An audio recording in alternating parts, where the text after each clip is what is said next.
अच्युतानन्तगोविन्दो विष्णुर्वेङ्कटनायकः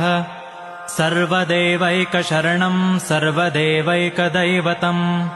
समस्तदेवकवचं सर्वदेवशिखामणिः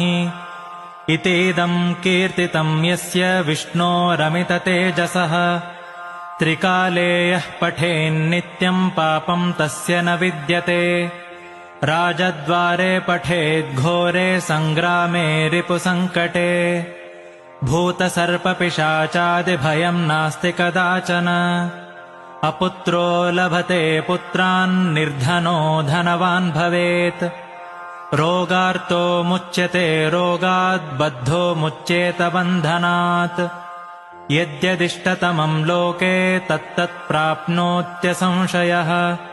ऐश्वर्यं राजसन्मानं भक्तिमुक्तिफलप्रदम्।